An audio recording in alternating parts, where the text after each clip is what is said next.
Namaskar children. So this is Mamta Tomar once again with one more chapter of social science. So this time we're going to take up chapter number 2 of democratic politics, that is federalism. So in the previous chapter, if you remember, we discussed about power sharing and we talked about how power sharing is a very spirit of democracy. That means democracy cannot exist without power sharing. So power has to be shared amongst a number of people and organs. So if you again remember that last time we discussed about various forms of power sharing, and one of the major form of power sharing was vertical form of power sharing, where power is shared between the central government and the state governments. In case of a third tier, the power is shared among all three levels, that is the central government, the state government and the local governments. So if I want to give an example to you all for this chapter, I can say take the example of the school management. So we have the school management, that is the ECMS, as the umbrella organization which has a number of schools under it. It is governing a number of schools. Every school has a principal, yes, and then the principal takes command over a number of class teachers. So this is again a vertical division of power. The management represents the central government, right, taking care of the whole system. The principal taking care of different states. And then of course we have the class teachers who are responsible for various states, right, for the state which is authorized, which has been given to them to take care of. And then of course if we talk about the class monitors, the class monitors represent the local government, isn't it? So they are the ones who are the best solution to the local problems. So this is what we're going to talk about in this chapter, that is federalism. We're going to start off with the definition of federalism, then main features of federalism and how federalism is different from a unitary form of government. Then we're going to discuss what are the main features that make India a federal country. And then we're going to move on to one more important part of the chapter, that is what has strengthened federalism in India. The last part of the chapter that we're going to talk about is going to talk about decentralization, that is the third tier of the government. So here we go with the chapter. Let's begin. So let's start the chapter with the definition of federalism. So federalism is a system of government in which power is divided between a central authority and the various constituent units of the country. So when we say the central authority, we mean the central government, and the constituent units are the state governments. So to be very clear, in a federal system, power is divided between the central government and the state government. Federalism is quite different from a unitary form of government. So when we say federalism, a federal government has at least two tiers of government, at least two levels of government, that is a central government for the whole country and state governments for the states and other units. Whereas in a unitary system, there is one level of the government, that is the central government, and the subunits are subordinate to the central government. So this is one of the major differences between a federal government and a unitary government. Unitary government, the central government is very powerful and the state governments are subordinate to the central government, whereas in a federal system, the state governments are not subordinate to the central government. They have autonomous powers. Autonomous powers means they have powers of their own. In a unitary system, the central government can dictate its terms to the state governments, whereas in a federal system, the central government cannot dictate its terms to the state governments. Let us now discuss the features of federalism. What are the main features of a federal system? The first main feature comes up from the definition that a federal government must have at least two tiers of the government.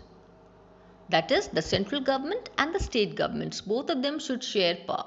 In some cases, there are three tiers as well. For example, in India, we have the Panchayati Raj, which is the third tier of the government in India. Point number 2.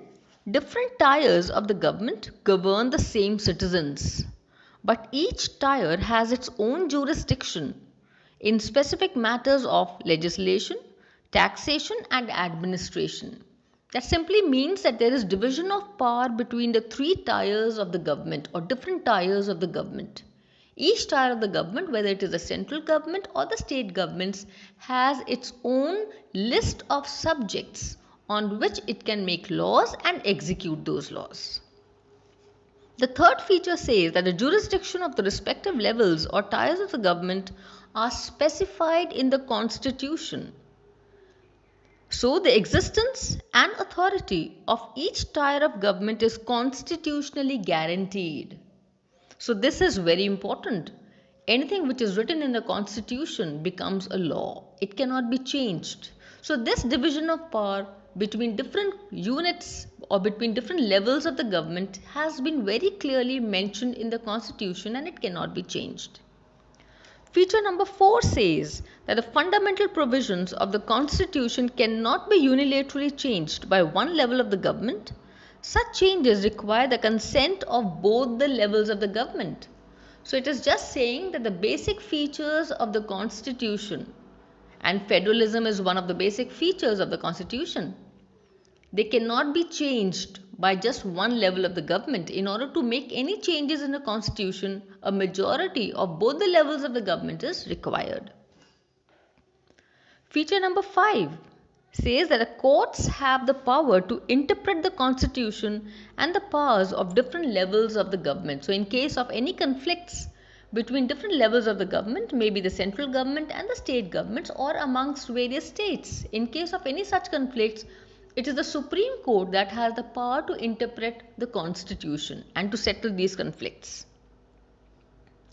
Feature number 6 is again a very important one, which says that the sources of revenue for each level of government are clearly specified so as to ensure financial autonomy. So this explains that one level of the government does not have to depend on another level of the government for its revenue resources, for funds, for finance. Each tier of the government has its own sources of revenue which can be used to carry on the day-to-day administrative activity. A federal government or a federal system has two objectives, that is, to safeguard and promote unity of the country, and at the same time it should try to accommodate regional diversity. So there are two important aspects for the practice of federalism. The first aspect is the government at different levels should agree to some rules of power sharing. Yes, and there should be trust amongst different levels of the governments that each would abide by the agreement that has been created between the two levels of the government. At this point of the chapter, we come to an important question which says that the exact balance of power between the central and the state governments varies from one federation to another. Now, how is it possible? It depends on the various routes through which the federation has been formed. So, we have two types of federations here, coming together federation and holding together federations. Coming together federations where a number of independent states or independent countries, they decide to come together on their own and to form a bigger unit. So that by pooling sovereignty and retaining their identity, they can increase their security. Examples of coming together federations are USA, Switzerland and Australia. In such a federation, we see that the central and the state governments, they have equal powers. The second route through which federations are formed is known as holding together federation, where a large country decides to divide its power between the central government and the state governments. For example, India, where power is divided between the central government, which is the national government, and the state governments that work for various states. Examples, of course, India, then we have Spain and Belgium also that have holding together federations. In this type of federation, the central government tends to be more powerful as compared to the states, and different constituent units, they exercise unequal powers. In these kind of federations, some units are granted special powers. Now let's discuss what makes India a federal country. So it's quite simple. We just have to apply the features of federalism to the Indian example, to the Indian context. So the first feature of federalism, this it says that a federal government should have at least two or more tiers of government. So in India, we see that we have the central government, the state government, and the local government. And this division of different levels of government has been mentioned in the constitution also. Apart from that, the second feature that makes India a federal country is that there is a division of power between the center and the state governments. So this we can see through the union list, the state list, and the concurrent list. So there is a division of power between the state government and the central government, and each level of the government has its own list of subjects on which it can make laws. For example, all the subjects which have been mentioned in the union list, only the central government has the power and the authority to make laws on these subjects, whereas the state list consists of those subjects on which only the state government can make laws. However, we have a third list also, which is known as the concurrent list. In this, we see that there are subjects of common interest. The state governments as well as the central government, both of them can make laws.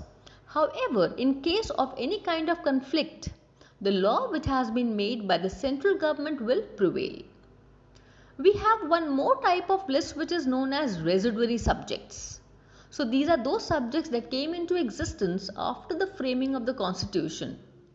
So on these subjects, only the central government has the authority to make laws, and this makes the central government more powerful. So when we discuss about holding together federations, we see that India is a holding together federation, yes, and this can be verified because of the fact that the central government tends to be more powerful in India. Another feature that makes India a federal country is that different units of the country, they have unequal powers. So for example, a few months back we had Jammu and Kashmir that was given a special status. It had a constitution of its own. There were some features of the Indian constitution that were not applicable in the state of Jammu and Kashmir. So that had given a special status to the state of Jammu and Kashmir. Apart from this example of Jammu and Kashmir, we have the example of union territories also. So union territories do not have any power of their own. Union territories are regions of the country that are small and they cannot be declared as a state, and they are big enough and that which cannot be merged with another state. So we call them as union territories, and they come under the direct control of the central government. So this is one more feature that makes the central government more powerful in our country. They have direct control over the union territories. Another feature of federalism says that the basic features of the constitution cannot be changed unilaterally. So we can see this by this example, that the power sharing arrangement in the constitution cannot be changed so easily. So any such change has to be first passed by both the houses of the parliament and with at least 2/3 of majority, and then it has to be ratified by the legislatures of at least half of the total states. So that means making any change in the constitution, the basic features of the constitution, is not so easy. Another factor that makes India a federal country is that the judiciary is very powerful in India. The judiciary has the right to implement all constitutional provisions. Yes, It makes sure that the basic features of the constitution cannot be changed so easily. Along with that, it settles down any kind of disputes between the center and the state governments regarding distribution of power. Next part of the chapter is going to deal with a very important question, that is, how is federalism practiced in India, or what has strengthened federalism in India? So we're going to talk about linguistic states, language policy and the center-state relations in India. Now, linguistic states. So a number of states have been formed on the basis of language. So if we look at the map of India, it has undergone a lot of change ever since its independence. A number of states have been reorganized on the basis of ethnicity, on the basis of language, on the basis of geography. So initially this suggestion was not accepted. There was a lot of debate about this suggestion to form or to reorganize states on the basis of language, ethnicity and geography, saying that it might lead to conflicts. However, time has proved that linguistic states have helped to increase administrative efficiency, and they have also led to unity of the country. The main aim of linguistic states was to help the people, speaking the same language to live together. The second point of this answer is talking about language policy. So, you remember the policy followed by Sri Lanka. So, Sri Lanka, the government declared Sinhala as the only official language, disregarding the Tamils. And as a result, the Tamils, they felt alienated. And this led to a civil war. So, India has followed a very wise route of, a very wise language policy. Our constitution does not give the status of national language to any one language. Hindi was identified as an official language, right? So Hindi is not a national language in India, it is an official language. So it is spoken by only 40% of the Indians. So therefore there were certain safeguards that were adopted by the constitution makers to protect other languages. So besides Hindi, there are 21 other languages which have been recognized as the scheduled languages by the Constitution of India. Any candidate who has to appear for any kind of examination conducted by the central government can take this examination in any of these scheduled languages. The states have their own official languages and they can perform their day-to-day administrative work in the concerned language, in the language of the state. So around 1965, there was some kind of, according to a clause in the constitution, English was to be stopped. The use of English was to be stopped as an official language. So this of course was not liked by some of the southern states, very especially Tamil Nadu. So there was a lot of movement against this provision, and however the government accepted the demand of the people and accepted to continue the use of English in Tamil Nadu and of course all over India as an administrative, as an official language. So the constitution wants to promote the use of Hindi, but not at the cost of other languages. So our constitution, our government has given equal importance to various languages in the country. Thus, none of the linguistic groups feels alienated and is able to live well accommodated in the country. The next factor or the next point that makes India, that has strengthened federalism in India, is the center-state relations. So, children, initially we used to have a single-party government in our country. That is, one political party whosoever used to win the elections used to form the government. Now, in this case, the party that formed the government at the center tended used to become more powerful and it tried to dictate its terms to the state governments. So whenever there was whenever the state governments had governments belonging to the same political party as that of the central government, there used to be unity, and the central government, it tried to dictate its terms to the state governments. However, when the center and the state governments were formed of different political parties, in that case, the central government tried to dismiss the state governments arbitrarily.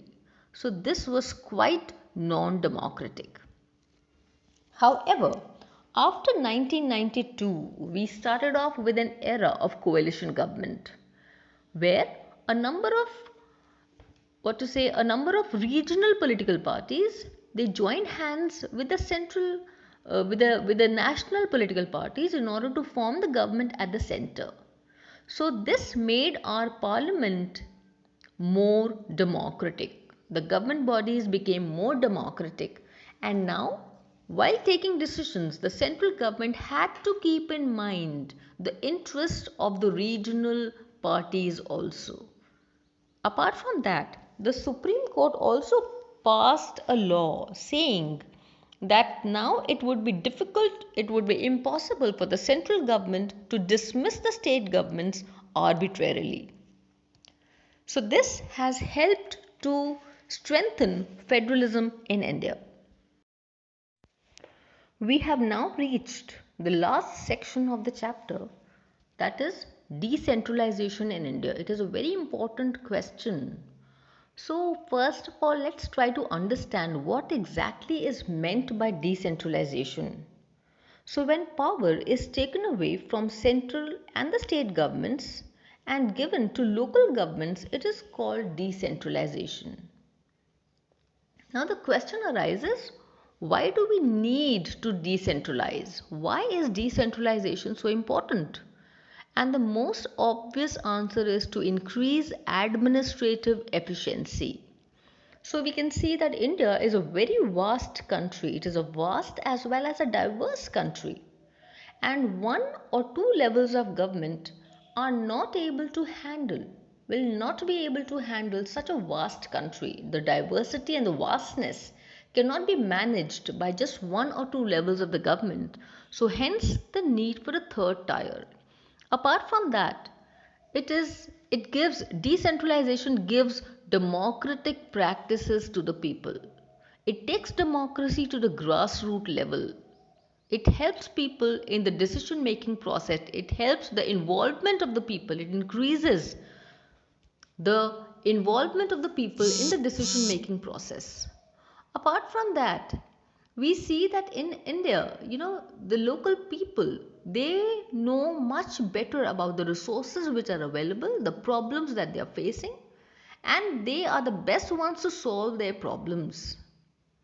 So, decentralization has helped to take democracy to the grassroots level, and it is a very important aspect of the Indian form of government.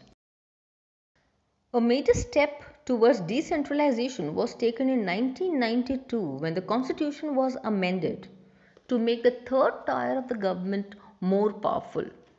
So we need to understand that before 1992, although the panchayat system was there, the municipalities were there, but then also they were working directly under the control of the state governments. Elections to these local bodies were held, but they were not held very regularly. And they did not have any powers or resources of their own. So, this amendment of 1992 was very important. It is a landmark in the history of decentralization of India. So, there were a number of provisions that were included in the constitution. The first one was that it was now constitutionally compulsory, mandatory to hold regular elections to the local bodies.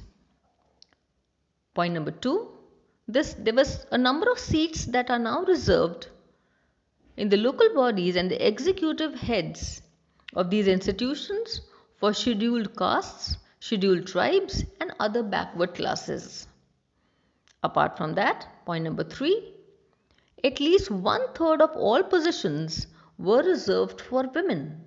So this was to increase the representation of women as well as the weaker sections of the society in the local bodies. Point number 4 says that an independent institution called the State Election Commission was established in each state to ensure the conduction of panchayat and municipal elections, so that regular elections to these local bodies could be held properly. And the last point, that is point number 5, says that the state governments are now required to share adequate powers and resources with the local government. However, the sharing of resources varies from one state to another. The rural local government in India is popularly known as the Panchayati Raj. So every village has a Gram Panchayat, and Gram Panchayat comprises of a number of ward members known as Panch, yes, and a president known as the Sarpanch. The Gram Sabha is responsible for the elections, for electing the members of the Gram Panchayat. So the Gram Sabha comprises of all the adult residents living in that particular village. The Gram Sabha is very important and it performs a number of other important jobs also. For example, it keeps an eye, it supervises the functioning of the Gram Panchayat, and it also approves the annual budget of the Gram Panchayat. The local government structure goes right up to the district level. So for every few Gram Panchayats there is a block samiti. Yes, the members of this representative body are elected by the panchayat members of that area. That means a number of panchayats, they form the block samiti, right? Then all the panchayats and the mandals in a district together constitute the Zilla Parishad. And most of the members of the Zilla Parishad are elected. The members of the Lok Sabha and the MLAs of that district and some other officials of other district level bodies are also its members. The Zilla Parishad chairman is the political head of the Zilla Parishad. Similarly, we have local bodies that exist in the urban areas as well. We have municipalities for small towns and municipal corporations for big cities. The municipal chairperson is a political head of the municipality. In a municipal corporation, such an officer is known as mayor.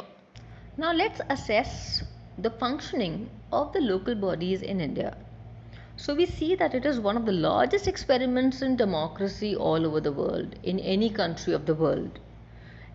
The Panchayati Raj or the local bodies have increased the representation of women and SC/STs as well as other backward classes in the elected bodies. So it has made our parliaments, it has made our local bodies more representative. It has helped to take democracy to the grassroots level. However, there are certain problems which are associated with the functioning of the local governments. For example, while elections are held regularly, the Gram Sabhas do not meet on a regular basis.